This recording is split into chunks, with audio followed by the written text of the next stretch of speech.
Second part, section 103 of governments and laws in general. It says CII in the print. That our belief with regard to earthly governments and laws in general may not be misinterpreted nor misunderstood, we have thought proper to present at the close of this volume our opinion concerning the same. And my opinion concerning the same, I have stated in regards to that passage in Surah 4 of the Quran, that you obey God, the revelation, you obey the messenger, what the prophet of the time has been inspired towards, and those in authority over you. Now, see, there's that emphasis, and there's reference also of the good and the fair. So certain things, if it's not fair, shouldn't be expected just because somebody is of authority over you. We believe that governments were instituted of God for the benefit of man, and that he holds men accountable for their acts in relation to them, either in making laws or administering them for the good and safety of society. So the government shouldn't just be for the elite, as is found in oligarchies and even more general republics.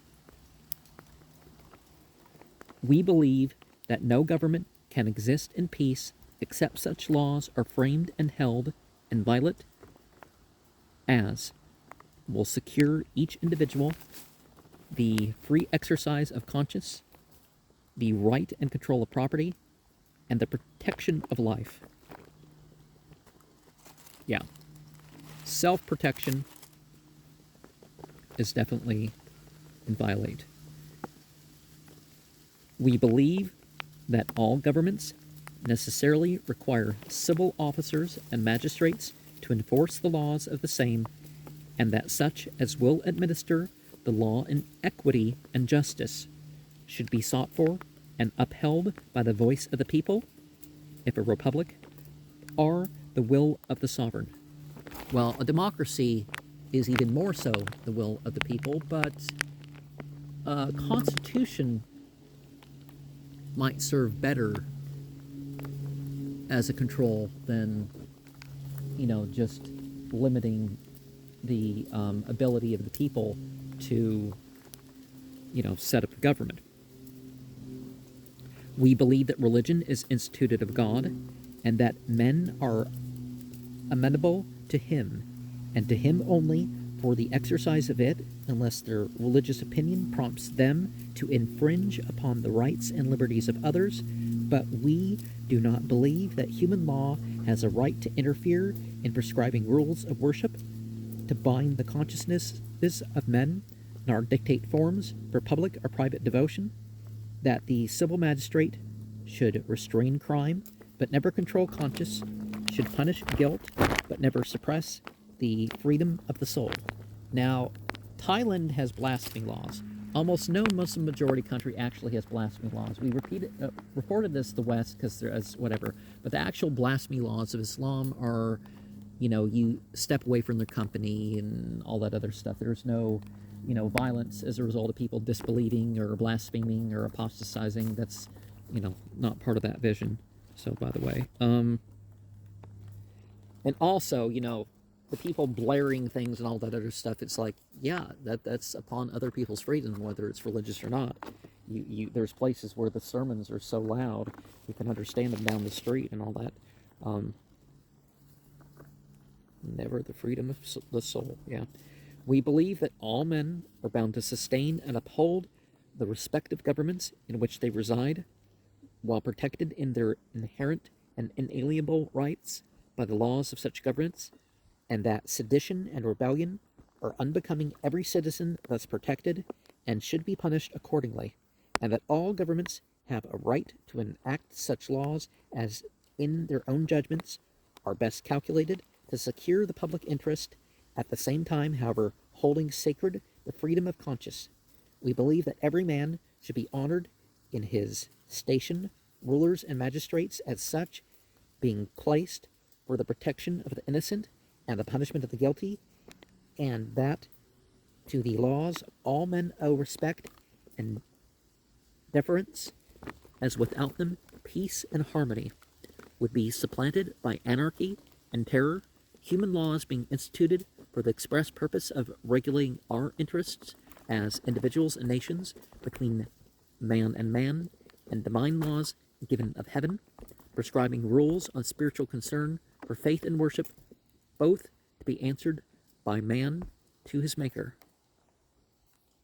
And yeah, human laws and divine laws don't have to conflict. You know, in the Islamic State, they have traffic and safety laws. And I don't mean something you hear, the Mossad started thing you hear on the news, Daesh, I mean, the actual Islamic State would have traffic and safety laws. And, the enactment of laws and all that other stuff is, you don't have vigilante stuff. You have like a structure that kind of establishes that sort of thing.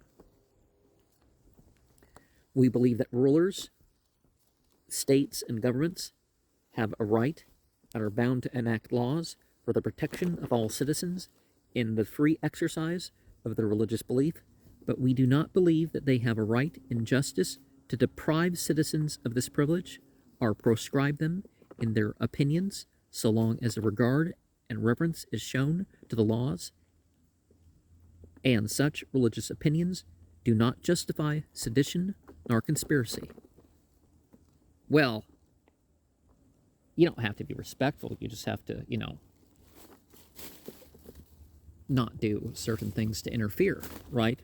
Because tolerance sort of implies that you don't have to respect the opinions. You just have to act respectfully towards others. Or, just dismiss what they're doing. We believe that the commission of crime should be punished according to the nature of the offense, that murder, treason, robbery, theft, and the breach of the general peace, in all respects, should be punished according to their criminality and their tendency to evil among men, by the laws of that government in which the offense is committed. And for the public peace and tranquility, all men should step forward and use their ability in bringing offenders against good laws to punishment.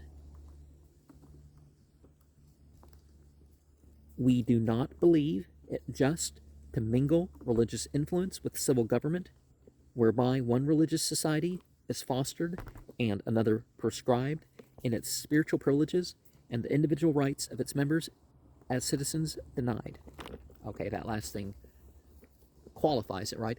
But, because we see very, very clearly that people in office act according to their beliefs. Some people are sellouts, whatever they're sold towards, but maybe there's a limit towards that, We believe that all religious societies have a right to deal with their members for disorderly conduct according to the rules and regulations of such societies, provided that such dealing be for fellowship and good standing, but we do not believe that any religious society has authority to try men on the right of property or life, to take from them this world's goods, or put them in jeopardy either life or limb, neither to inflict any physical punishment upon them. They can only excommunicate them from their society and withdraw from their fellowship. Nowadays, certain people and groups and all that stuff have put forward this idea that, here's these terms of our service, and we're like, you can pay for membership and all that stuff. Okay, they have to uphold that. So if they say in this respect, okay, maybe they don't personally interact with you, but on what you've paid to be a part of or whatever, they don't have a right to withdraw, you could say. But they don't have to actually interact with you on that format. You could be there and nobody could say anything to you or whatever. We believe that men should appeal to the civil law for redress of all wrongs and grievances where personal abuse is inflicted or the right of property or character infringed, where such laws exist as will protect the same, But we believe that all men are justified in defending themselves, their friends and property, and the government from the unlawful assaults and encroachments of all persons in times of exigencies where immediate appeal cannot be made to the laws and relief afforded. One of the things that the Chinese is relying upon is the delay in America making decisions on its own behalf that are needed. We believe it just to preach the gospel to the nations of the earth and warn the righteous to save themselves from the corruption of the world. But we do not believe it right to interfere with bondservants, neither preach the gospel to, nor baptize them contrary to the will and wish of their masters, nor to meddle with or influence them in the least to cause them to be dissatisfied with their situations in this life, thereby jeopardizing the lives of men. Such interference we believe to be unlawful and unjust and dangerous to the peace of every government, allowing human beings to be held in servitude. The prisoners of war or slaves or whatever you want to call them, in the Islamic division, they have their own religion. If people are influencing them, again, they have their own freedom of conscience and all that other stuff. And if they're not satisfied or whatever, it's based on what behavior is going both ways. Certainly, if somebody's trying to stir up a riot, that's dealt with. But otherwise,